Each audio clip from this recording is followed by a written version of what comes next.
It was a normal night of live television. Until it wasn't. At exactly 11:46 p.m., a local newscast in Illinois was hijacked. The screen glitched. The audio turned to static. Then, something else appeared. A face. Masked. Twisted. Laughing. Speaking words that no one could understand. The broadcast cut out after 87 seconds. The station claimed technical malfunction. But the footage? Gone. Erased. No one took responsibility. And the FCC never found out who did it. Some say it was a prank. Others believe it was a test. But the people who saw it never forgot it. Because something about that interruption felt intentional. Like it wasn't just broadcast. It was aimed. On November 28, 1996, WXLK Channel 8, a small regional station in Springfield, Illinois, aired its usual 11 p.m. news.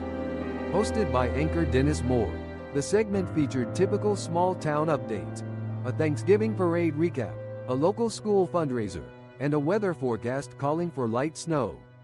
It was routine, nothing unusual, until halfway through a story about a local bakery fire. The screen flickered.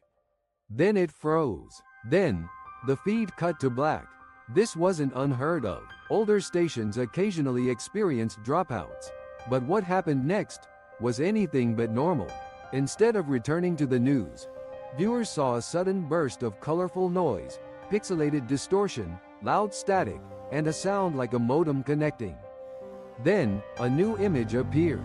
A room, dimly lit, red light bleeding from the corners, and a figure, seated in a wooden chair, wearing what looked like a distorted clown mask.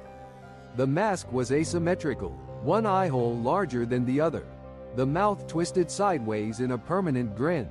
The figure rocked slowly, no words at first, just heavy breathing. Then, the figure raised a hand and pointed forward, toward the camera, toward you. The video cut to a loop of what appeared to be black and white footage of a hallway. The hallway seemed endless, and the walls were covered in graffiti. A voice began speaking, but the language was unintelligible. Not quite English, not quite gibberish, almost like reversed speech layered with digital effects. Several viewers reported hearing different words. One said they heard, "They see you now." Another swore the voice said, "You were not supposed to watch." The sequence lasted exactly 87 seconds. Then the feed cut back to Dennis Moore, visibly shaken, as he stammered an apology and quickly transitioned to sports. But by then, the damage was done. Within minutes, the station's phone lines were overwhelmed. Dozens of callers wanted to know what they had just seen. Was it a hacker, a promo for a horror film, a sick prank? But the producers claimed they didn't know. Engineers reviewed the logs. No one had inserted any tape. No signals were overridden.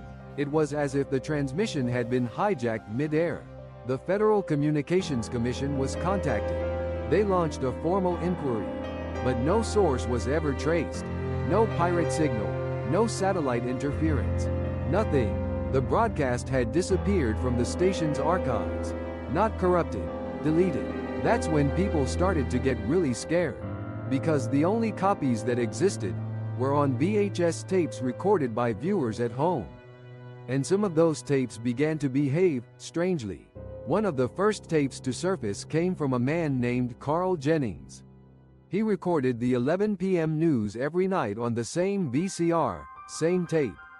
But when he went to review the footage the next day, he found something odd. The segment with the interruption wouldn't play. The VCR refused to fast forward or rewind through the 87-second gap. The screen simply froze, as if the machine itself rejected the footage. Carl tried digitizing the tape. The conversion software crashed 3 times in a row, each time at exactly the same frame, the moment the masked figure pointed at the screen. When he finally uploaded a fragment online, the video was black and silent, except for a single frame that flashed by in less than 1/30th of a second. A single word. Look. Soon, a community formed around the event. On message boards like Something Awful, 4chan, and early Reddit, users dissected the incident frame by frame. Some claimed there were hidden messages in the hallway graffiti. Others said the mask matched one used in an unreleased experimental film called The Listening Room, a movie that was reportedly shut down for legal reasons before it ever premiered. One user, Cypher Shadow 89 inches, claimed to have isolated the audio and reversed it. What they found was chilling. A distorted voice, whispering the same phrase repeatedly, "You are not real." Another user pointed out that the hallway in the footage didn't match any known location in Springfield, or anywhere in Illinois. Instead, it resembled a building long since abandoned on the outskirts of Gary, Indiana, a location associated with multiple missing person reports in the early 90s. As the obsession grew, so did the personal testimonies.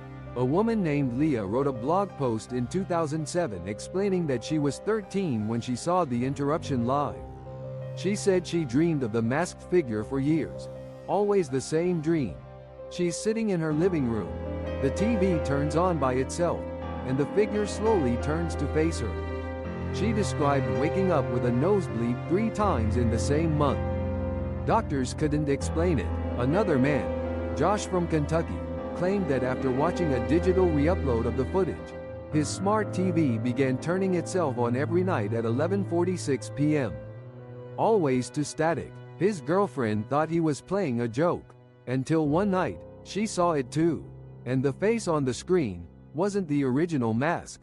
It looked like her own face, but twisted. Speculation grew darker.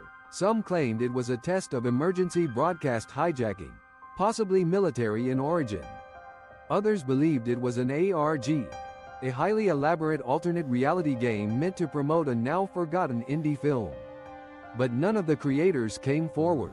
No company claimed the footage. And the deeper people searched, the more questions emerged. Some users began to experience syncing hallucinations. They would report hearing the same reversed phrase at the same time, despite watching different copies on different platforms. A theory formed that the broadcast wasn't meant to be seen. It was meant to be copied, spread, like a virus. By 2010, most re-uploads of the video were gone.